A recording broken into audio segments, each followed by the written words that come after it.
강원도의 깊은 산속, 백년사라는 이름의 작은 사찰이 자리하고 있었다.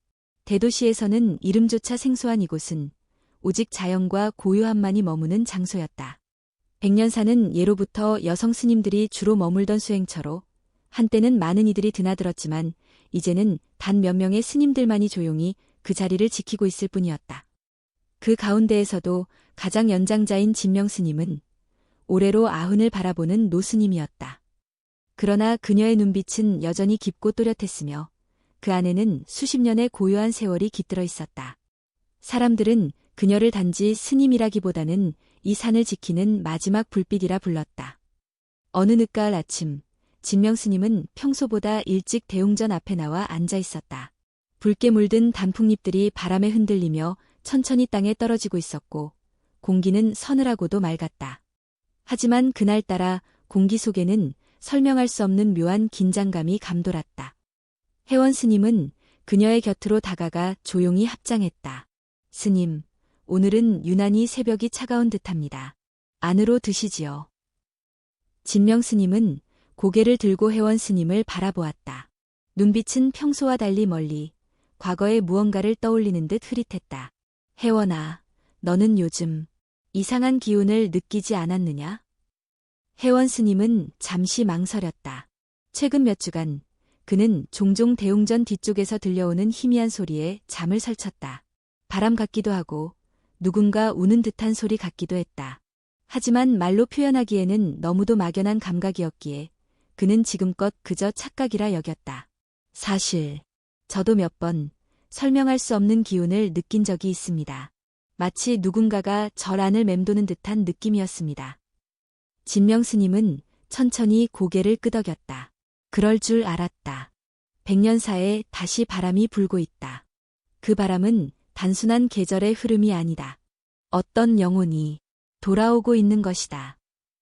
혜원 스님의 얼굴에 긴장감이 감돌았다. 어떤 영혼입니까? 아주 오래전 이 절에는 큰일이 있었다. 많은 이들이 그것을 잊었지만 나는 잊지 않았다. 그날 이후 나는 준비를 해왔다. 그 아이가 돌아올 날을. 혜원은 그제서야 어렴풋이 들었던 이야기 하나가 떠올랐다. 백년사에는 40여 년 전 한 명의 수련 중이던 비구니가 산속에서 실종된 사건이 있었다는 전설 같은 이야기였다. 시신은 몇 주 뒤에야 발견되었고 얼굴은 알아볼 수 없을 만큼 훼손되어 있었으며 주변에는 이상하게도 검은 머리카락들이 흩어져 있었다는 내용이었다. 하지만 그것은 어디까지나 소문이었다. 누구도 정확한 이름을 말하지 않았고 그 일이 사실이었는지조차 명확히 기록된 문서는 없었다. 그 일이 정말이었군요. 그래, 그녀의 이름은 미주였다. 누구보다 조용하고 성실했던 아이였지. 그러나 그녀는 끝내 돌아오지 못했다. 나는 그 아이의 마지막 모습을 기억한다. 그리고 내 손으로 그녀의 일부를 이 땅에 묻었다. 혜원 스님은 놀라움을 감추지 못했다. 스님, 그게 무슨 말씀이십니까? 일부라니요? 그건 지금 말할 수 없다. 하지만 곧 알게 될 것이다. 오늘 밤 대웅전 뒤편의 바위 밑으로 함께 가자. 그곳에 시간이 멈춰 있는 자리가 있다. 내가 아직 숨기고 있는 것이 있다. 그날 하루 혜원 스님의 마음은 편치 않았다. 절 안은 평소처럼 고요했고 방문객 몇 명이 기도를 올리러 들렀지만 진명 스님은 예불에도 참여하지 않고 깊은 묵상에 잠겨 있었다. 혜원 스님은 대웅전 뒤편의 작은 숲길을 따라 걸었다. 단풍잎은 발밑에 수북이 쌓여 있었고 산속의 바람은 점점 거칠어지고 있었다. 그는 몇 년 전 이 절에 들어온 이래로 단 한 번도 대웅전 뒤편, 그 오래된 바위를 가까이에서 본 적이 없었다. 그 바위는 오래전부터 가까이 가지 말아야 할 장소로 여겨졌고 진명 스님조차 그곳에 대해 별말을 하지 않았다. 그리고 해가 지고 어둠이 절을 감쌌다. 스님들은 각자의 방으로 돌아갔고 풍경 소리만이 은은하게 퍼져나갔다. 혜원아. 진명 스님의 부름에 그는 자리에서 일어났다. 그녀는 2개의 횃불과 낫 하나를 들고 있었다. 이것을 들고 따라오너라. 지금이 그날이다. 2 사람은 횃불을 들고 조용히 뒷마당 숲길을 지나 바위 앞에 섰다. 진명 스님은 그 바위 앞에 무릎을 꿇고 천천히 땅을 파기 시작했다. 혜원 스님도 나드로 마른 풀을 제거하며 도왔다. 얼마 지나지 않아 땅 속에서 이상하게도 섬세한 무언가가 손에 닿았다. 그것은 부드럽지만 거칠었고 끊임없이 길게 뻗어 있었다. 머리카락? 혜원 스님은 그 촉감을 느끼고 온몸에 소름이 돋았다. 진명 스님은 고개를 끄덕였다. 맞다. 그녀의 머리카락이다. 썩지 않은 채 이 자리에서 40년을 버텼다. 그녀는 아직 이 절을 떠나지 못한 것이다. 그리고 그 순간 산속 어딘가에서 찬 바람이 일었고 나뭇잎들이 바스락이며 떨어졌다. 혜원 스님은 그 바람 속에서 희미하게 들리는 목소리를 들은 것 같았다. 언니, 왜 나를 두고 갔어? 혜원 스님은 숨을 삼키며 다시 머리카락을 바라보았다. 손끝에 닿는 촉감은 믿을 수 없을 만큼 생생했고 마치 살아있는 사람의 머리카락처럼 부드럽고도 단단했다. 하지만 그것이야말로 이 자리에 묻힌 시간이 멈춰 있었음을 증명하고 있었다. 스님, 이 머리카락, 왜 지금까지 이 자리에 보관하신 겁니까? 혜원의 목소리는 떨리고 있었다. 진명 스님은 조용히 불빛을 높여 머리카락을 들여다보았다. 어둠 속에서도 머리카락은 검은 윤기를 잃지 않고 있었다. 마치 무엇인가 말하려는 듯 밤바람에 흔들리는 모습이 오히려 더 생동감 있게 느껴졌다. 그 아이는 죽음으로도 끝맺지 못한 이야기를 남겼다. 나는 그것을 감당할 수 없어 다만 시간을 미뤄두었을 뿐이다. 하지만 지금 그 시간이 돌아온 것이군요. 그래, 지금 이 바람이 그리고 내가 들은 그 목소리가 그 아이의 울림이다. 진명 스님은 머리카락을 조심스럽게 천으로 싸서 품에 넣었다. 그리고 흙을 다시 덮으며 말했다. 아직 이 머리카락을 태워서는 안 된다. 그녀는 아직 준비가 되지 않았다. 그날 밤, 혜원은 잠들지 못했다. 방에 누웠지만 마음속에서 계속해서 울리는 소리가 있었다. 바람이 창문을 스칠 때마다 그는 마치 누군가가 복도에서 걷는 듯한 환청을 들었다. 그리고 문득 창문을 열었을 때 달빛 아래 누군가의 형체가 대웅전 앞에 서 있는 것을 보았다. 머리가 길고 흰 옷을 입은 모습. 그러나 그것은 단 한순간이었고 다시 보았을 때는 아무것도 남아있지 않았다.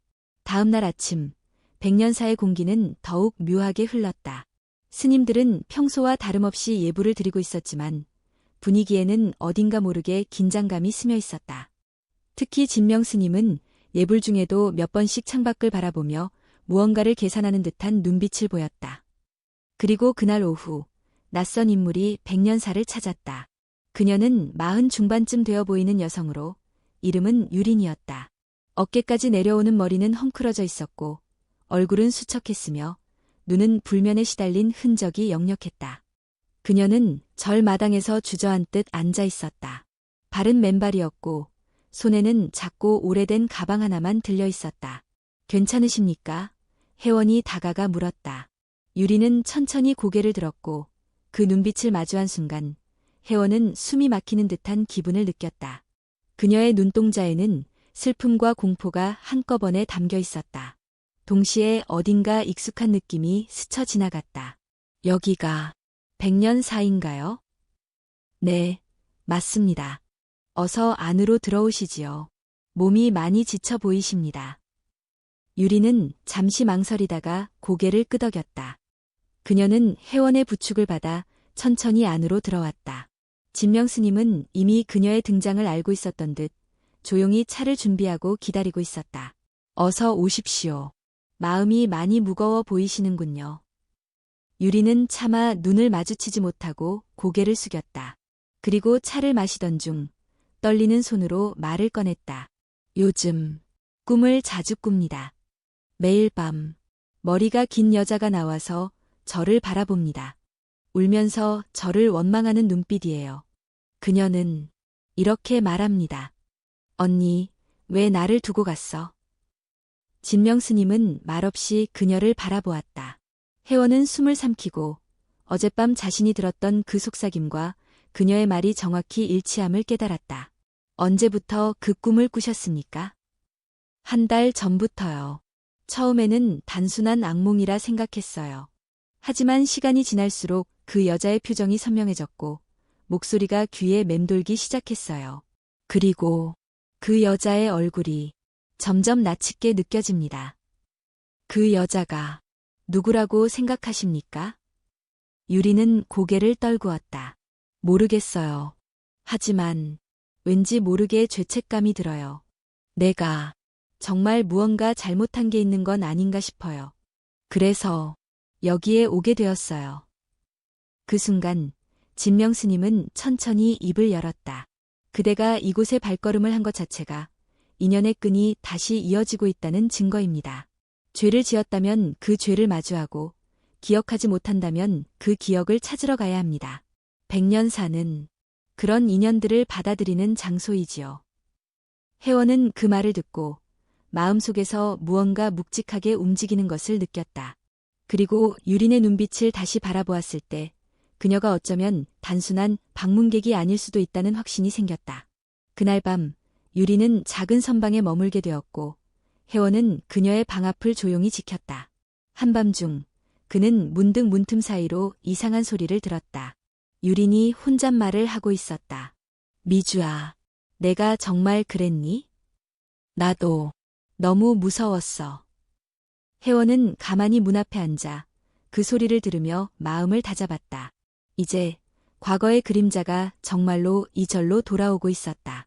새벽 공기가 뺨을 스치고 지나갈 무렵 혜원 스님은 아직 잠들지 못한 채 절 마당을 서성이고 있었다. 유린이 머무는 방에서는 더 이상 소리가 들리지 않았지만 혜원은 불안한 마음을 떨칠 수 없었다. 어젯밤 그녀의 중얼거림은 단순한 꿈의 흔적이라기엔 너무 구체적이었고 마치 과거의 장면을 그대로 복기하는 듯한 느낌을 주었다. 그는 천천히 대웅전으로 발걸음을 옮겼다. 진명 스님은 이미 자리에 앉아 계셨고 창문을 통해 들어오는 희미한 빛 아래에서 연부를 외우고 있었다. 혜원은 조용히 그녀 옆에 앉았다. 스님, 유린 씨의 꿈 이야기. 어쩌면 단순한 꿈이 아닌 것 같습니다. 진명은 연부를 멈추지 않은 채 낮게 물었다. 그 아이가 어젯밤 뭐라고 했느냐? 미주아, 내가 정말 그랬니? 나도 무서웠어. 라고 했습니다. 그 순간 진명의 연불 소리가 멎었다.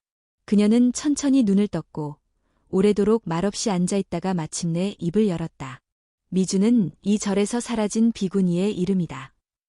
혜원은 조용히 숨을 들이켰다. 자신이 어렴풋이 짐작했던 이름, 바로 그 이름이었다. 그녀의 이야기를 들려주시겠습니까? 진명 스님은 잠시 침묵을 지켰다. 마치 아주 오랜 기억 속을 하나하나 되짚는 듯한 얼굴이었다. 그리고 이윽고 조용히 말을 이어갔다. 지금으로부터 40년 전, 백년사에는 어린 비구니 수련생들이 여럿 있었지. 그중 미주는 가장 조용하고 누구보다 열심히 수행에 임했던 아이였어. 다른 이들보다 일찍 일어나 늦게까지 공부하고 나무를 베고 마당을 쓸고 누구 하나 미워할 수 없는 아이였다. 그런데 그녀가 왜 그날도 평소처럼 산책을 나간다고 말하고 절을 나섰어. 그리고 돌아오지 않았다. 우리가 그녀를 찾은 것은 사흘 후였다. 비 오는 날 산기슭에서 그녀의 몸은 거의 흙에 덮여 있었고 얼굴은 알아볼 수 없을 정도로 훼손되어 있었지. 혜원은 숨을 삼켰다. 그는 자신도 모르게 두 손을 모으고 앉았다. 어떤 이는 짐승의 짓이라 했고 어떤 이는 절 주변의 귀신 이야기까지 꺼내기도 했다. 하지만 나는 그 무엇도 믿지 않았어. 나는 단지 미주가 그렇게 외롭게 죽어야 했다는 사실이 참을 수 없었을 뿐이다. 그리고 스님은 그녀의 머리카락을 묻으셨죠. 진명은 고개를 끄덕였다. 그 아이의 몸은 화장되었지만 머리카락만은 이상하게도 그대로 남아있었어. 마치 무언가가 그 부분만 지켜낸 듯이 나는 그 머리카락을 태우지 못했다. 언젠가 그 아이가 돌아올 것이라는 생각이 들었기 때문이지. 혜원은 무거운 마음으로 고개를 끄덕였다. 그리고 묻지 않을 수 없었다. 미주의 죽음에 누군가가 직접적으로 관련되어 있었습니까?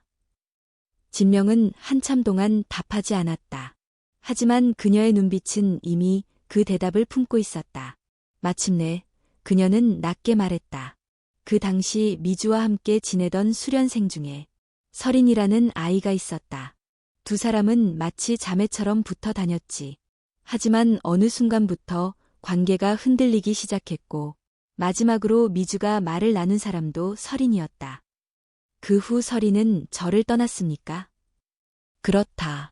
미주가 죽은 후 설인은 아무런 말도 남기지 않고 저를 떠났다. 그 아이는 그 후로 다시는 이곳의 모습을 드러내지 않았다.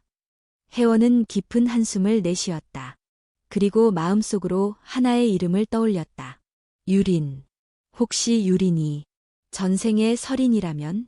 그 죄책감이, 그 억눌린 기억이 지금의 그녀를 무너뜨리고 있는 건 아닐까? 그날 오후, 혜원은 백년사 뒤편의 작은 창고로 향했다. 그곳은 오래된 문서와 불전, 수련 일지들이 보관되어 있는 곳이었다. 먼지가 켜켜이 쌓인 상자들을 뒤지며 그는 오래된 문서 하나를 꺼냈다. 수련생 기록부, 1983년이라 적힌 표지였다. 페이지를 넘기자 익숙한 이름들이 눈에 들어왔다. 미주 생년 1964, 입사일 1982년 3월, 설인 생년 1963, 입사일 1981년 9월. 혜원은 페이지를 천천히 넘기며 두 사람의 생활 기록, 수행 진도, 출석 상황 등을 확인했다. 그리고 마지막 페이지, 비고란의 작은 글씨로 쓰인 메모가 그의 시선을 사로잡았다. 설인은 미주와의 관계로 인해 심리적 불안정 증세를 보임. 마지막으로 함께 외출한 날 이후 미주의 실종 사건이 발생함. 설인은 이후 잦은 퇴사. 그는 그 메모를 여러 번 읽었다. 단순한 우연이라 하기엔 너무 많은 퍼즐이 맞아떨어지고 있었다. 혜원은 문득 생각했다. 이 기록을 유린에게 보여주어야 할까? 그녀가 기억을 되찾는 데 도움이 될 수도 있지만 동시에 너무 큰 충격이 될 수도 있었다. 하지만 그는 결심했다. 진실은 피한다고 사라지지 않는다. 그날 밤, 혜원은 조심스럽게 유린의 방을 찾았다. 그녀는 창가에 앉아 있었고 창밖으로 달을 바라보고 있었다. 얼굴은 한결 차분해졌지만 여전히 눈동자에는 깊은 불안이 스며 있었다. 유린 씨, 괜찮으세요? 네. 오늘은 꿈을 꾸지 않았어요. 오랜만에 조용한 밤이었어요. 기억이 조금씩 떠오르고 있습니까? 유리는 잠시 망설이다가 고개를 끄덕였다. 이상하게 어떤 이름이 자꾸 떠오릅니다. 설인이라는 이름이요. 그런데 그게 제 이름 같기도 하고 아닌 것 같기도 해서. 혜원은 조용히 그녀 앞에 앉았다. 그 이름이 당신의 전생일 수도 있습니다. 유린의 눈이 커졌다. 전생이요? 그 이야기를 천천히 들려드리겠습니다. 그리고 그는 오래된 수련생 기록부를 조심스레 펼쳤다. 오래전에 잊혔다고 믿었던 이름들이 다시 이 절 안에서 되살아나고 있었다. 방 안은 조용했다. 혜원 스님은 오래된 기록부를 조심스럽게 유린 앞에 펼쳐 보였다. 낡은 종이 위에 남겨진 잉크 자국들은 세월의 흔적을 고스란히 담고 있었고 설인이라는 이름이 선명하게 적혀 있었다. 유리는 떨리는 손으로 그 이름을 따라 문질렀다. 손끝에서 전해지는 감촉이 낯설지 않았다. 이게 정말 저인가요? 혜원은 고개를 끄덕였다. 그는 무언가를 확신하고 있었다. 유린 씨가 설인이었다는 것을 단정할 순 없습니다. 하지만 이 절로 이끌린 인연, 미주에 대한 꿈, 그리고 반복되는 죄책감. 단순한 우연이라 보기엔 너무 많은 퍼즐이 맞아떨어집니다. 유리는 가슴을 움켜쥐었다. 마치 숨이 막히는 것처럼 얼굴이 창백해졌다. 왜 아무것도 기억이 안 나는 걸까요? 정말 중요한 무언가를 잊고 있다는 생각이 들어요. 혜원은 조용히 그녀에게 물 한 잔을 건넸다. 그리고 한참 동안 말없이 앉아 있다가 입을 열었다. 기억이란 때때로 고통스러운 진실을 막기 위해 스스로 지우는 장치이기도 합니다. 하지만 이제 그날의 진실을 마주할 준비가 되셨다고 느껴집니다. 그는 자리에서 일어났다. 오늘은 저를 따라와 주세요. 그날 미주가 사라졌던 바로 그 숲길을 함께 걸어보려 합니다. 유리는 당황했지만 혜원의 눈빛 속에서 이상하리만치 따뜻한 위로를 느꼈다.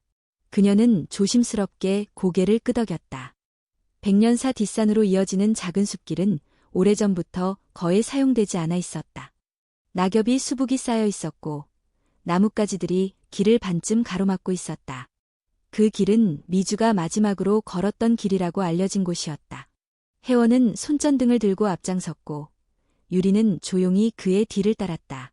바람은 거의 없었지만 나무 사이로 스치는 공기는 차가웠다. 숲이 점점 깊어질수록 유린의 얼굴은 굳어갔다. 그녀는 어딘가를 자꾸 바라보며 속삭이듯 말했다. 이 길, 낯설지 않아요. 처음 온 곳인데 자꾸 익숙하다고 느껴져요. 혜원은 말없이 고개를 끄덕였다. 기억은 공간에서 되살아나기도 합니다. 이 길에서 무언가를 떠올릴 수 있을 겁니다. 그들이 도착한 곳은 오래된 돌무더기가 있는 장소였다. 바로 미주의 유해가 발견되었던 자리였다. 그곳엔 이제 아무런 흔적도 남아있지 않았지만 혜원은 발밑의 낙엽을 걷어내며 조용히 무릎을 꿇었다. 여기입니다. 40년 전 한 비구니의 시간이 멈춘 자리. 유리는 그 자리를 바라보며 천천히 다가갔다. 그리고 돌덩이 하나를 손으로 쓰다듬었다. 그녀의 눈은 어딘가를 응시하고 있었고 몸이 떨리고 있었다. 여기서 말다툼을 했던 기억이 나요. 어딘가 아주 깊은 곳에서 들리는 소리처럼. 혜원은 그녀의 말을 놓치지 않고 물었다. 누구와 말다툼을 했습니까? 그 아이, 미주요. 정확히는 기억나지 않지만 뭔가 분노에 차 있었어요. 그 애가 울고 있었고 나는 돌아서서 걸어 나갔어요. 비가 내리고 있었고 미주는 가지 말라고 외쳤어요. 하지만 유린의 목소리는 떨렸다. 그녀는 입을 틀어막고 몸을 웅크렸다. 하지만 저는 그 소리를 외면하고 그냥 떠났어요. 비가 점점 세졌고 그리고 저는 다시 돌아가지 않았어요. 너무 무서웠어요. 그녀는 마치 40년 전의 감정이 그대로 되살아난 듯 흐느꼈다. 그 애가 어떻게 되었는지도 모른 채 그냥 잊고 살았어요. 아니, 잊으려 했던 거겠죠. 그 기억이 너무 무서웠으니까. 혜원은 천천히 다가가 그녀의 어깨에 손을 얹었다. 기억하셨군요. 유리는 떨리는 목소리로 말했다. 그런데 제가 정말 그녀를 죽인 걸까요? 혜원은 고개를 저었다. 당신은 그녀를 직접 해친 것이 아닙니다. 하지만 그녀를 외롭게 두고 떠났지요. 때론 그 침묵이 칼보다 더 날카로운 상처가 되기도 합니다. 유리는 무릎을 꿇고 돌무더기 앞에 엎드렸다. 그리고 조용히 두 손을 모았다. 미주아, 정말 미안해. 내가 널 버렸다는 걸 인정할 수 없어서 도망쳤어. 하지만 이제는 내 목소리를 외면하지 않겠어. 그녀의 눈에서 눈물이 흘러내렸고 입술은 부르르 떨리고 있었다. 혜원은 뒤에서 연부를 을조리기 시작했다.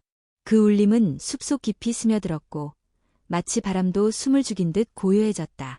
그 순간 어딘가에서 살랑이는 바람이 불어왔다. 유린의 머리카락이 가볍게 흔들렸고 혜원은 그 바람 속에서 아주 희미한 웃음소리를 들은 것 같았다. 유리는 천천히 눈을 감았다. 그리고 그 눈물 속에 조금은 평온한 빛이 떠올랐다. 숲은 여전히 조용했지만 무언가가 한 걸음 앞으로 나아간 듯한 느낌이었다. 백년사로 돌아오는 길은 더욱 조용했다. 해는 이미 산 너머로 기울어져 있었고 나뭇가지 사이로 스며드는 빛마저 점점 사라지고 있었다. 혜원은 말없이 앞장섰고 유리는 그의 뒤를 따라 조용히 걸었다. 두 사람의 발소리만이 낙엽 위에 사각거렸다. 절로 돌아오자 진명스님이 대웅전 앞에서 앉아 있었다. 그녀는 두 사람이 가까워지는 것을 느꼈는지 눈을 떴고 조용히 말했다. 기억이 돌아왔느냐? 유리는 멈춰서서 깊게 고개를 숙였다. 떨리는 목소리로 대답했다.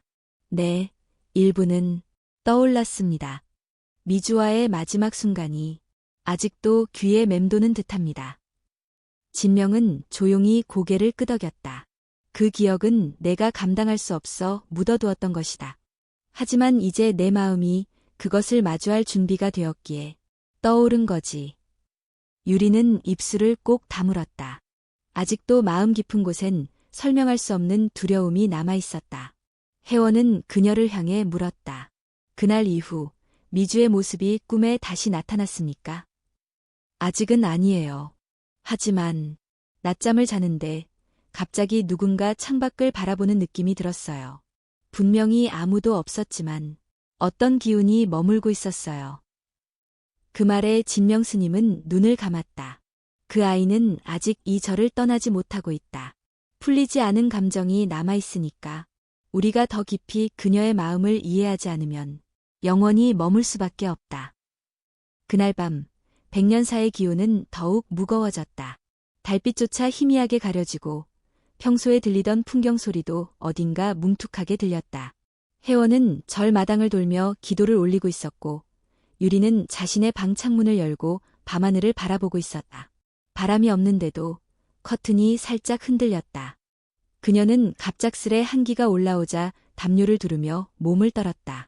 그리고 그 순간 거울 속에서 자신의 모습 너머로 스치는 형체를 보았다. 흰 옷을 입고 머리카락이 길게 늘어진 소녀. 유리는 소리 지르지 않았다. 대신 조용히 거울을 응시했다. 그 형체는 점점 또렷해지며 그녀를 바라보고 있었다. 두 눈은 붉게 충혈되어 있었고 입술은 미동도 없이 굳게 닫혀 있었다. 유리는 조심스레 입을 열었다. 미주아, 나야. 내가 찾던 설인. 지금은 유린이라는 이름으로 살아가고 있어. 거울 속 형체는 움직이지 않았다. 그러나 공기 중의 압력이 변한 듯 방 안의 온도는 더욱 떨어졌고 숨쉬기조차 어려웠다. 너를 버리고 떠난 나를 내가 미워하는 거 알아. 하지만 그날 나도 너무 어렵고 무서웠어. 감당할 수 없었어. 난 널 죽게 할 생각은 없었어. 그 순간 형체의 입술이 아주 천천히 열렸다. 그러나 목소리는 들리지 않았다. 대신 거울 표면에 습기처럼 글씨 하나가 번져갔다. 놓지 못했어. 유리는 숨이 멎을 듯 가슴이 뛰었다. 그래, 아직 너를 놓지 못했구나. 나도 마찬가지야. 그래서 우리가 다시 만난 거겠지. 그녀는 무릎을 꿇고 눈을 감았다. 그리고 조용히 연부를 외기 시작했다. 그것은 백년사에서 배운 간단한 진언이었지만 마음을 담아 부르자 방 안의 공기가 조금씩 누그러졌다. 그 순간 누군가 문을 두드렸다. 혜원이었다. 괜찮으십니까? 유리는 문을 열었다. 방 안의 공기는 차가웠지만 무언가 지나간 흔적처럼 느껴졌다. 그녀는 낮게 말했다. 방금 미주가 왔어요. 그리고 이렇게 말했어요. 놓지 못했어라고. 혜원은 그 말을 듣고 진지한 표정을 지었다. 그는 조용히 방 안을 살펴보다가 벽에 걸린 작은 거울을 바라보았다. 거울 표면에는 김이 서려 있었고 손으로 닦아내자 물방울이 맺히며 작은 글씨가 또렷이 남아있었다. 왜 그랬어? 유리는 그 글자를 보고 다시금 눈을 감았다. 왜 그랬는지 나도 몰라. 하지만 이제는 알고 싶어. 내 마음을, 내 고통을 전부 알고 싶어. 다음 날 진명 스님은 백년사 대웅전 앞에 작은 단을 만들었다. 정화의식이 준비되고 있었다. 그녀는 말없이 향을 피우고 유린에게 다가와 작은 주머니 하나를 건넸다. 그 안에는 오래전 묻어두었던 미주의 머리카락 일부가 들어있었다. 이것을 통해 그녀와의 연결을 다시 만들 것이다. 너는 이 의식에 반드시 함께해야 한다. 유리는 두 손으로 주머니를 받았다. 그 순간 손끝에 차가운 기운이 퍼지며 전신을 감싸 안았다. 그것은 공포가 아닌 오래된 기억이 깨어나는 느낌이었다. 미주아, 오늘 우리가 끝내자. 내 고통도, 내 죄도 여기서 멈추자. 그녀의 목소리는 떨렸지만 분명했다. 그리고 해는 천천히 저물어갔다. 숲 너머에서 불어오는 바람은 어느 때보다 조용했고 저녁 노을은 절 마당을 붉게 물들였다. 그러나 아직 미주의 그림자는 완전히 떠나지 않았다. 그녀는 여전히 그곳에 있었다. 묻힌 머리카락처럼, 말해지지 않은 말처럼. 그 밤 백년사에는 또 다른 기운이 감돌기 시작했다. 이번에는 단순한 기억이 아닌 미주가 직접 전하고자 했던 무언가 더 깊은 이야기가 깨어나고 있었다. 정화의식을 준비하기 위해 백년사에는 다시 한번 조용한 긴장감이 감돌았다. 진명스님은 회원에게 단의 배치를 맡기고 향과 촛불, 연불에 필요한 모든 물품들을 세심히 준비했다. 의식은 단순히 망자를 위한 것이 아니라 산자의 회한과 고통까지 함께 끌어안는 정화의 시간이 될 것이었다. 그날 오후, 회원은 창고 깊숙한 서랍 속을 정리하다 우연히 오래된 나무 상자를 발견했다. 상자에는 잠금새가 채워져 있었고 외면엔 개인 기록 보관함이라는 붉은 글씨가 흐릿하게 남아 있었다. 그는 잠시 망설이다 진명 스님에게 보고했다. 스님, 오래된 상자를 하나 발견했습니다. 열어봐야 할까요? 진명은 상자를 바라보더니 이내 조용히 고개를 끄덕였다. 그 상자, 미주가 사라진 해에 내 방에 보관했던 것이네. 한 번도 열어보지 않았지. 그 안에 그녀의 흔적이 남아있을지도 모르겠다. 회원은 조심스럽게 자물쇠를 풀고 상자를 열었다. 안에는 누렇게 바랜 편지 봉투 하나와 작은 일기장이 담겨 있었다. 봉투 겉면에는 또렷하게 이름이 적혀 있었다. 설인 언니에게. 회원은 그것을 꺼내어 유린에게 건넸다. 유린은 떨리는 손으로 봉투를 쥐고 눈을 감았다. 이 글씨, 익숙해요. 전혀 본 적 없는 글씨인데 이상하게 마음이 아파요. 그녀는 천천히 봉투를 열고 그 안에 접힌 종이를 펼쳤다. 종이에는 삐뚤하지만 진심이 담긴 문장들이 적혀 있었다. 언니, 언니가 이 편지를 읽고 있다면 난 아마 이 세상에 없겠지. 그래도 마지막으로 전하고 싶었어. 난 언니를 미워하지 않아. 오히려 미안했어. 내가 너무 의지했지. 언니가 숨막혀 했던 것도 알고 있었어. 나 혼자만 언니를 바라보며 언니에게만 기대고 있었지. 그래서 언니가 떠났을 때 사실 난 이해했어. 다만 그때 너무 외로웠어. 다시 돌아올 거라 믿고 기다렸어. 하지만 비는 점점 세지고 나는 점점 무서워졌어. 결국 어둠 속에서 잠들었어. 그래도 언니가 행복하길 바란다. 그게 내 마지막 소원이야. 유리는 편지를 읽다 말고 손으로 얼굴을 가렸다. 눈물이 조용히 그러나 멈추지 않고 흘러내렸다. 그 아이는 날 원망하지 않았어요. 오히려 이해하고 있었어요. 나는 그 사실이 더 고통스러워요. 진명 스님은 유린의 곁에 앉았다. 그 아이는 마음이 깊고 순했지. 하지만 그만큼 외로움에도 약했어. 언니를 의지했던 만큼 언니의 부재가 그녀에겐 절망이었을 거야. 회원은 일기장을 조심스럽게 넘겼다. 그 안엔 짧은 기록들이 빼곡히 담겨 있었고 대부분은 수행과 일상에 대한 것이었다. 하지만 마지막 페이지엔 무언가 끊긴 문장이 남아 있었다. 오늘 언니가 웃었다. 그 웃음이 처음처럼 느껴졌다. 나는 그 이후로는 아무것도 쓰여 있지 않았다. 진명은 말했다. 그 아이는 마지막까지 설인과의 관계를 갈망하고 있었던 것 같구나. 그 편지는 우리 모두에게 남은 숙제야. 이제는 그 마음을 되갚아야 한다. 그날 밤 대웅전 앞마당에는 작은 단이 꾸며졌고 하얀 천 위에 향과 촛불이 정갈이 놓였다. 유리는 미주의 머리카락 일부가 담긴 주머니를 품에 안고 단 앞에 무릎을 꿇었다. 회원과 진명, 그리고 다른 스님들 몇 명이 원을 이루어 앉아 연불을 시작했다. 바람 한 점 없는 밤, 그들의 연불이 고요하게 울려 퍼졌다. 하늘은 흐릿했고 달빛은 어둡게 깔렸다. 의식이 중반에 이르자 유리는 갑자기 몸을 떨기 시작했다. 눈을 감고 있었지만 얼굴은 경직되었고 입술은 파르르 떨렸다. 그녀가 오고 있어요. 느껴져요. 진명은 고개를 끄덕이며 연불의 톤을 높였다. 촛불 하나가 갑자기 꺼졌다. 동시에 찬 기운이 마당을 가로질렀다. 누군가의 그림자가 연불 위로 스치듯 지나갔다. 유리는 눈을 번쩍 떴다. 미주아. 바로 그 순간 머리카락 주머니가 갑자기 떨리기 시작했다. 마치 안에 무언가 살아있는 듯한 진동이었다. 유리는 조심스럽게 그것을 열고 단 위에 올려놓았다. 그리고 연불을 멈추고 마주보며 말했다. 이제 알았어. 내가 나를 얼마나 그리워했고, 내가 얼마나 너를 외면했는지. 나도 어리석었어. 널 사랑했으면서도 그것이 짐이 될까 봐 도망쳤어. 정말 미안해. 그녀는 눈을 감고 이마를 땅에 대며 깊이 절을 올렸다. 그 순간 단 위에서 피어오르던 향연기가 갑자기 방향을 바꿨다.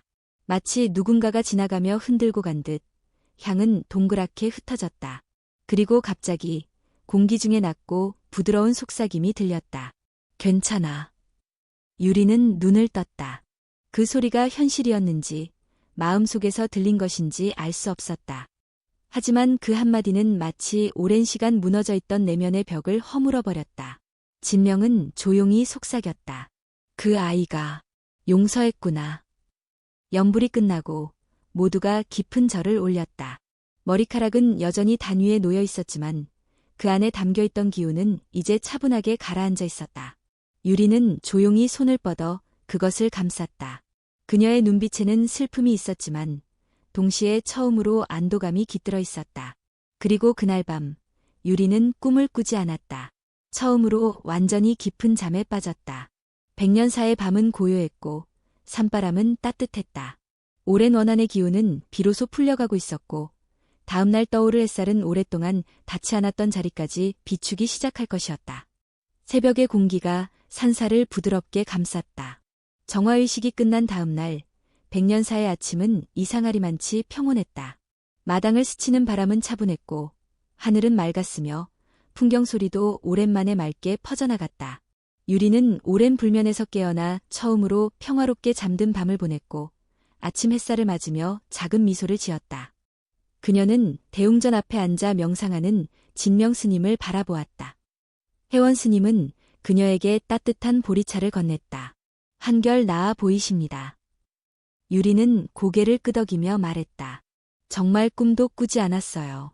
아무것도. 단지 조용하고 따뜻했어요. 마치 누군가가 이불을 덮어준 느낌이었어요.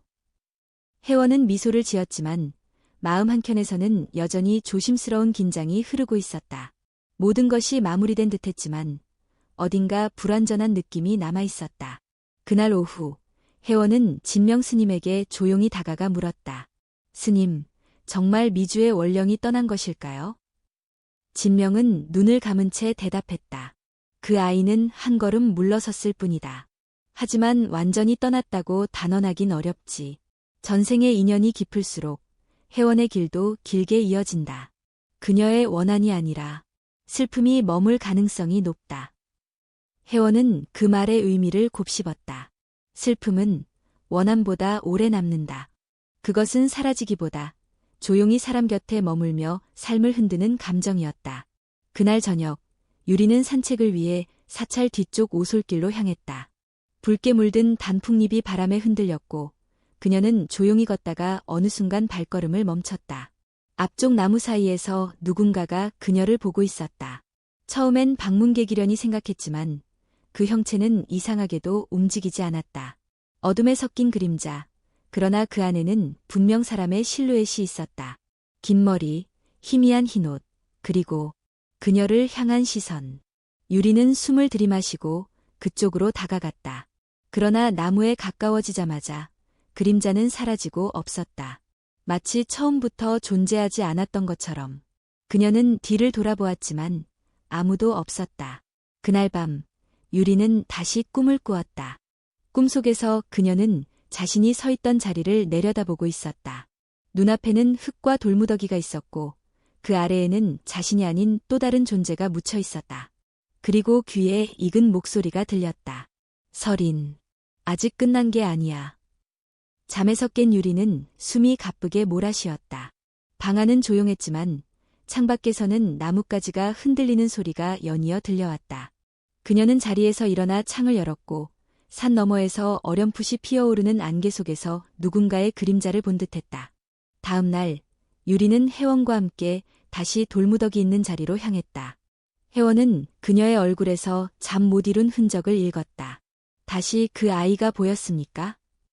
네, 분명히. 떠난 줄 알았는데 아직 남아있는 것 같아요. 그리고 이번엔 단순히 용서받지 못한 것이 아니라 무언가 말하지 못한 이야기가 남은 듯했어요. 두 사람은 조심스럽게 땅을 살폈다. 혜원은 돌무더기 주변을 정리하던 중 흙 속에서 작은 나무 상자 하나를 발견했다. 이미 나무는 물기와 시간에 부식되어 있었지만 안에는 아직 읽을 수 있는 종이 조각이 남아 있었다. 그 종이는 찢긴 일기장의 일부로 보였고 거기에는 이렇게 적혀 있었다. 나는 더 이상 이곳에 머물 수 없을지도 모른다. 그분의 시선이 나를 피한다. 나를 두려워하는 것처럼. 내 마음이 짐이 되었을까? 하지만 난 오직 그 마음 하나로 여기에 있었다. 무섭다. 외롭다. 그래도 언니가 돌아오길 기다린다. 유리는 종이를 붙잡고 한참을 멍하니 서 있었다. 그녀는 단지 사랑받고 싶었던 거예요. 나와 같은 사람이 되고 싶었고 나의 일부가 되고 싶었던 거예요. 나는 그 마음을 짐처럼 여겼어요. 혜원은 조용히 고개를 숙였다. 그 사랑이 전달되지 않았기에 지금까지도 떠나지 못한 것이겠지요. 그녀는 원망보다 외로움에 머물렀던 겁니다. 그날 저녁, 진명 스님은 다시 의식을 준비하자고 제안했다. 이번에는 용서를 구하는 것이 아니라 미주가 세상에 전하고 싶었던 이야기를 듣는 자리여야 한다. 그녀가 말하지 못한 감정, 표현하지 못한 사랑. 그것을 우리가 대신 전해주는 것이다. 작은 등불들이 마당에 놓이고 잔잔한 연불이 시작되었다. 유리는 단 앞에 앉아 미주의 머리카락 일부를 조심스럽게 손에 쥐었다. 미주야, 나는 이제 너의 침묵을 듣고 싶어. 말하지 못했던 내 목소리를 느끼고 싶어. 내가 외면했던 너의 진심을 지금 이 자리에서 들려줘. 그 순간 바람이 불었다. 작은 바람이었지만 그것은 분명 의식을 감싸며 지나갔다. 바람이 지나간 자리엔 형형기가 잠시 머물렀고 그 안에서 아주 작고 낮은 소리가 들렸다. 사랑해. 유리는 눈을 감고 눈물을 흘렸다. 이젠 그 말을 이해할 수 있었다. 미주는 끝까지 서린을 원망하지 않았고 끝까지 사랑하고 있었던 것이다. 그 밤, 백년사에는 다시 평화가 찾아왔다. 그러나 혜원은 마당을 정리하며 조용히 혼잣말을 했다. 이제야 진짜 이야기가 시작되려는 것 같군요. 왜냐하면 또 다른 사람이 산길 아래에서 천천히 이 절을 향해 올라오고 있었기 때문이다. 그리고 그 사람의 손에는 오래된 사진 한 장이 들려 있었다. 늦은 밤, 백년사 아래의 산길을 따라 한 남성이 천천히 걸어오고 있었다. 그는 검은색 재킷에 평범한 여행객처럼 보였지만 그 손에 들린 작은 액자 하나가 그의 발걸음과는 다른 무게를 지니고 있었다. 액자 속에는 오래된 흑백 사진 한 장이 들어 있었다. 사진에는 두 소녀가 나란히 앉아 있었다. 하나는 단정하게 머리를 올린 채 웃고 있었고 다른 하나는 그녀를 바라보며 수줍게 미소 짓고 있었다. 그리고 그들의 뒷배경에는 지금의 백년사 대웅전이 흐릿하게 담겨 있었다.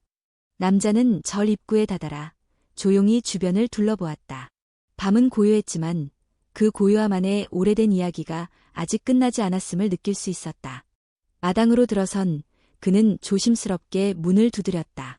혜원 스님이 문을 열었을 때 낯선 이의 눈동자에서 오래된 슬픔과 결의가 동시에 느껴졌다. 무엇을 도와드릴까요? 남자는 잠시 침묵하다가 조용히 말했다. 이 사진 속 인물들을 알고 싶습니다. 저는 이 사진에 대해 설명을 듣기 위해 여기에 왔습니다. 혜원은 액자를 받아들고 사진을 자세히 들여다보았다. 그리고 숨이 멎는 듯한 충격을 받았다. 사진 속 두 소녀 중 한 명은 미주였고 다른 한 명은 유린, 정확히는 서린의 어린 시절 모습이었다. 이 사진은 어디서 구하셨습니까? 제 고모의 유품 속에서 발견했습니다. 그녀는 최근에 돌아가셨고 정리하다가 이 사진을 찾았습니다. 고모는 생전에 이 절에 대해 한 번도 이야기하지 않았습니다. 하지만 사진 뒷면에 주소가 적혀 있었고 돌아가지 못한 사람을 대신해라는 문장이 써 있었습니다. 혜원은 사진 뒷면을 살폈다. 거기엔 또박또박한 글씨로 이렇게 적혀 있었다. 백년사, 강원도, 돌아가지 못한 사람을 대신해 이 진실을 기억해 주세요. 혜원은 그 문장을 읽으며 머릿속에서 무언가가 맞물리는 소리를 들었다. 그는 진명 스님을 찾아갔고 사진을 건넸다. 진명은 그것을 보고 한참 동안 말을 잇지 못했다. 마치 오래된 무덤이 갑자기 열려 과거가 현재로 흘러들어오는 듯한 충격이었다. 이 사진, 미주가 사라지기 몇 달 전에 찍힌 것이네. 이 절에서 있었던 수련생들 중 누군가가 찍어준 것일 거야. 그런데 그녀 옆에 있는 아이는 설인입니다. 그리고 저분은 고모라고 말한 이 여성의 친척일 가능성이 높습니다. 그분의 이름은 장희옥입니다. 진명은 갑자기 눈을 떴다. 희옥이라면 그 아이, 내가 기억한다. 그녀는 수련을 오래 하지 못하고 몸이 아파 중도에 퇴소했던 아이였어. 미주와도 잠시 가까웠지. 하지만 갑작스레 떠나고는 소식이 끊겼지. 혜원은 말했다. 그녀는 살아남았지만 계속 죄책감을 품고 살았던 듯합니다. 돌아가신 후 유품으로 이 사진을 남겼고 지금은 그 조카분이 대신 진실을 알기 위해 찾아오신 겁니다. 다음 날 남자는 진명과 유린 앞에 앉아 조용히 자신의 이야기를 들려주었다. 저는 이 사진을 보자마자 이상하게 마음이 울렁였습니다. 꼭 제 인생의 일부가 이 사진 속에 남아있는 느낌이었어요. 고모는 생전 가족들과도 거리를 두고 살았고 종종 혼잣말을 하곤 했습니다. 그 애는 왜 돌아오지 않았을까? 같은 말으로. 유리는 사진을 바라보며 입술을 깨물었다. 사진 속의 자신과 미주는 분명 평온해 보였지만 그 뒤에는 말하지 못한 감정들이 쌓여 있었음을 이제는 알 수 있었다. 이 사진은 미주가 남기고자 했던 마지막 흔적일지도 모르겠어요. 유린이 말했다. 사랑했지만 표현하지 못했고 떠나고 싶지 않았지만 떠날 수밖에 없었던 사람들의 이야기. 남자는 조심스럽게 물었다. 혹시 미주는 지금 어디에 있습니까? 진명은 조용히 대답했다. 그 아이는 이곳에 남아 있었지만 지금은 조금씩 떠날 준비를 하고 있다. 누군가가 그녀의 이야기를 들어주고 진심으로 기억해준다면 그녀도 더는 머물 필요가 없을 것이다. 남자는 고개를 숙였다. 그리고 다시 사진을 들여다보았다. 이 사진을 계속 지니고 있어도 괜찮을까요? 미주라는 사람을 내가 아는 사람으로 기억하고 싶어요. 유리는 고개를 끄덕였다. 물론이죠. 그녀는 기억 속에서 살아갈 거예요. 우리가 그녀의 이름을, 그 따뜻한 눈빛을 잊지 않는 한. 그날 밤, 혜원은 다시 돌무더기 앞을 찾았다. 오래된 땅은 여전히 차가웠지만 예전보다 공기가 부드러웠다. 그는 사진을 한 장 인화해 조심스럽게 봉투에 넣고 돌무더기 아래 작은 틈에 꽂아 넣었다. 미주야, 이제는 누군가 너를 기억해. 너의 이름은 사라지지 않았어. 그는 손을 모으고 한 번 더 연부를 외웠다. 그리고 돌아서며 산속 어딘가에서 부는 바람 속에 나지막한 목소리를 들었다. 고마워. 미주의 사진이 돌무더기 아래에 묻힌 그날 이후 백년사는 조용한 일상으로 돌아온 듯 보였다. 절을 찾는 방문객들도 예전처럼 산사의 고요함을 누리며 예불에 참여했고 스님들은 수행에 집중하며 각자의 일상을 지켰다. 하지만 혜원과 유린, 그리고 진명 스님의 마음에는 여전히 풀리지 않은 실타래 하나가 남아있었다. 그것은 남겨진 마음에 대한 것이었다. 미주의 영혼은 어느 정도 평온을 찾은 듯 보였지만 그녀가 이 땅에 남기고 간 감정들, 말하지 못한 이야기들, 그리고 그로 인해 영향을 받은 이들의 상처는 완전히 치유되지 않았다. 그날 아침, 유리는 대웅전 마당을 쓸고 있었다. 낙엽이 고요하게 흩날렸고 하늘은 맑았다. 혜원 스님은 그녀에게 다가와 작은 찻잔을 건넸다. 잘 주무셨습니까? 유리는 고개를 끄덕이며 찻잔을 받아들었다. 이상하게 며칠째 꿈을 꾸지 않아요. 공허하기도 하고 동시에 평온하기도 해요. 마치 무언가가 끝났다는 느낌이 들어요. 그런데 마음은 어때요? 그 질문에 유리는 잠시 말없이 있었다. 그리고 이내 솔직하게 털어놓았다. 미안해요. 끝난 줄 알았는데 아직도 가슴 한구석이 아려요. 미주의 모습이 떠오르지 않아도 그 아이가 느꼈을 외로움이 자꾸 제 안에서 맴돌아요. 혜원은 천천히 고개를 끄덕였다. 원함보다 오래 남는 것은 마음이니까요. 남겨진 마음은 때로 기억보다도 무겁죠. 유리는 그 말을 곱씹듯 중얼거렸다. 남겨진 마음. 그녀는 청소를 마친 뒤 다시 돌무더기 자리로 향했다. 이번에는 혼자가 아니었다. 사진을 가지고 왔던 남자, 장이옥의 조카인 성준도 함께였다. 그는 조용히 유린의 옆에 서 있었다. 저도 이 자리에 다시 오고 싶었습니다. 어쩐지 이곳에 오면 고모가 곁에 있는 느낌이 들어요. 두 사람은 말없이 자리를 지켰다. 그리고 유리는 성준을 향해 말했다. 당신의 고모도 미주와 특별한 인연이 있었던 것 같아요. 비록 오랜 시간이 흘렀지만 그 마음은 여전히 이곳에 남아 있었던 거예요. 그래서 더 미안하고 더 궁금했어요. 고모가 평생을 혼자 지내며 무슨 마음을 품고 살았는지. 그런데 이 절에 와서야 알겠더군요. 누구든 풀지 못한 감정은 형태를 달리해 결국 자신을 찾아온다는 거요.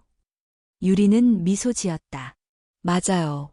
그러니까 우리도 그 감정들을 품고 살아야 해요. 잊으려 하지 말고 기억하며 살아야 해요. 그녀는 돌 앞에 앉아 조용히 입을 열었다. 미주아, 너는 이제 떠났지만 나는 여전히 너를 기억할 거야. 내가 나에게 남긴 따뜻함과 눈물, 그리고 용서를 나는 살아있는 동안 내내 간직할 거야. 그 순간 바람이 한 줄기 불어왔다. 돌무더기 위에 쌓인 낙엽이 하늘로 가볍게 날아올랐다. 성준은 순간적으로 사진을 더 꽉 움켜쥐었다. 그리고 마치 누군가의 손길이 어깨를 다독이는 듯한 느낌이 들었다. 며칠 뒤 백년사에서는 조용한 기도회가 열렸다. 정식 의식은 아니었지만 스님들과 신도들이 함께 모여 한 명의 비구니를 위해 마음을 모았다.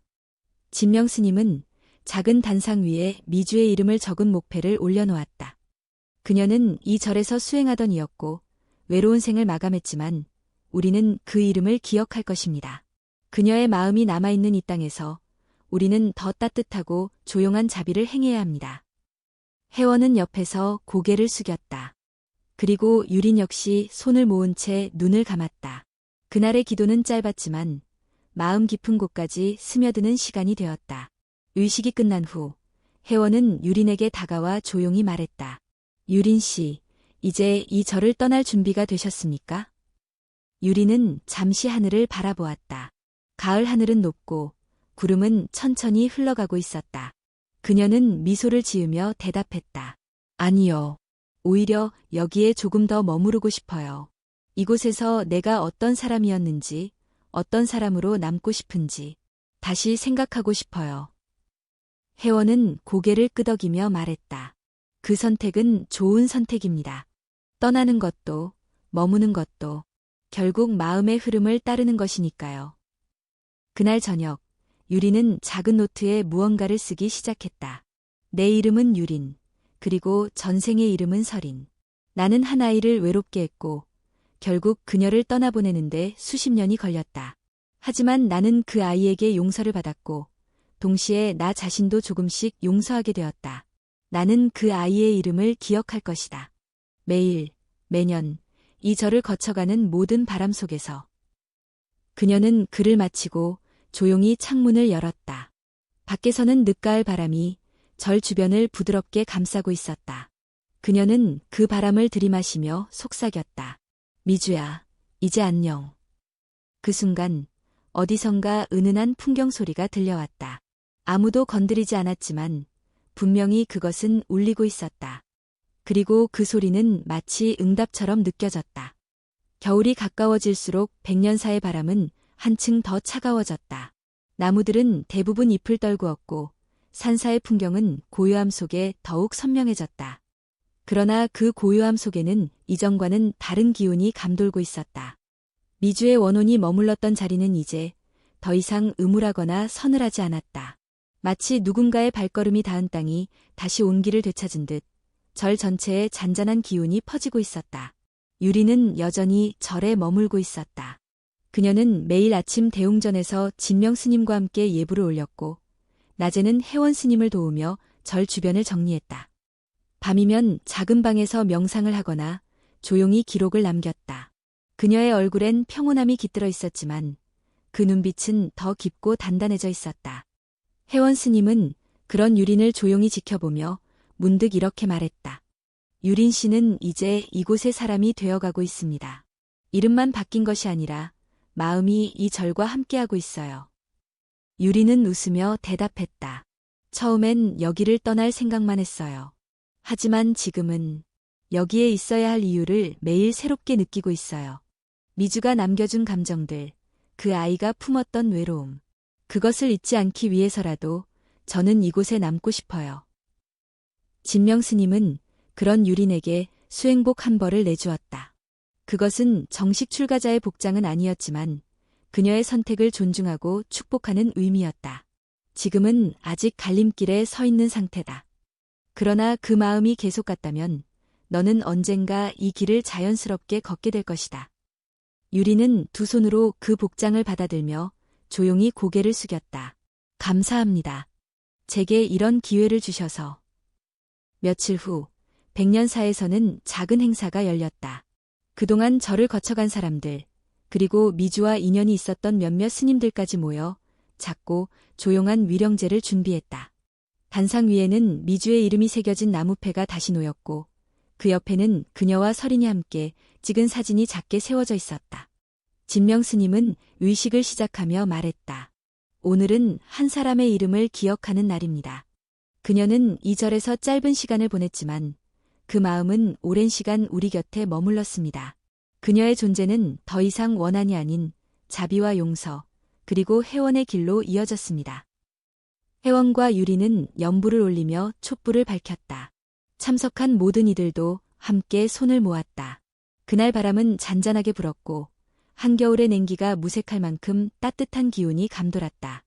단 위에 놓인 향이 천천히 타들어가며 연기를 피워올렸고 그 연기는 하늘로 길게 뻗어가 마치 누군가에게 닿기를 바라는 마음처럼 퍼졌다. 의식이 끝난 뒤 사람들은 사진을 둘러보며 조용히 이야기를 나눴다. 유리는 사람들의 중심에서 물러나 조용히 단상 옆에 앉았다. 그리고 사진 속의 소녀들을 바라보며 속삭였다. 미주야, 너와 나. 그때는 너무 어렸고 너무 서툴렀어. 하지만 이제는 알 것 같아. 너의 눈빛 속에 담겨있던 그 진심을. 나는 그 마음을 잊지 않을게. 그 순간 유리는 등 뒤에서 느껴지는 따뜻한 기운을 느꼈다. 돌아보진 않았지만 그녀는 알 수 있었다. 미주는 완전히 떠난 것이 아니었다. 그녀는 이제 원령도 아니고 무서운 존재도 아니었다. 단지 하나의 기억으로, 하나의 따뜻한 마음으로 이곳에 남아있었다. 그날 밤 유리는 자신의 방 창문을 열어놓은 채 조용히 연불을 읊조렸다. 바람은 살랑이며 커튼을 흔들었고 어디선가 풍경 소리가 들려왔다. 그녀는 창문가에 작은 나무함을 올려두었다. 그 안에는 자신이 직접 정리한 기록들, 미주와의 기억, 정화의식에 있었던 일들, 그리고 자신이 겪은 모든 것을 담은 글이 담겨 있었다. 그 위에 그녀는 한 문장을 써서 붙였다. 이것은 끝이 아니라 시작입니다. 회원의 길은 계속됩니다. 다음 날 아침, 회원 스님은 그 나무함을 발견하고 조용히 열어보았다. 그리고 천천히 내용을 읽어나가며 미소 지었다. 그래, 이제는 너도 누군가의 스승이 될 준비가 되었구나. 몇 달 후, 유리는 정식 출가를 하기로 결심했다. 그녀는 더 이상 과거의 그림자에 붙들려 있는 존재가 아니었다. 오히려 그 과거를 품고 다른 사람들의 어둠을 비출 수 있는 존재가 되어가고 있었다. 그녀의 머리는 삭발되었고 법명을 받았다. 명주, 명주. 어둠 속에서도 빛나는 보석이라는 뜻이었다. 진명 스님은 그녀의 손을 잡고 말했다. 이제 너는 너 자신의 삶뿐 아니라 다른 이들의 회원을 도울 수 있는 길 위에 섰다. 힘들 때마다 미주의 이름을 떠올려라. 그녀는 너의 스승이자 너의 거울이었으니까. 명주 스님은 고개를 끄덕이며 깊이 절을 올렸다. 백년사는 여전히 조용했고 풍경 소리는 바람 따라 울려 퍼졌다. 그러나 이제 이곳은 단순한 산사가 아니었다. 이곳은 한 사람의 용서가 이루어진 자리였고 한 영혼이 빛으로 돌아간 공간이었으며 또 다른 사람의 인생이 새롭게 시작된 터전이었다. 회원의 길은 끝나지 않았다. 그리고 그 길은 지금도 누군가를 향해 조용히 열려 있었다.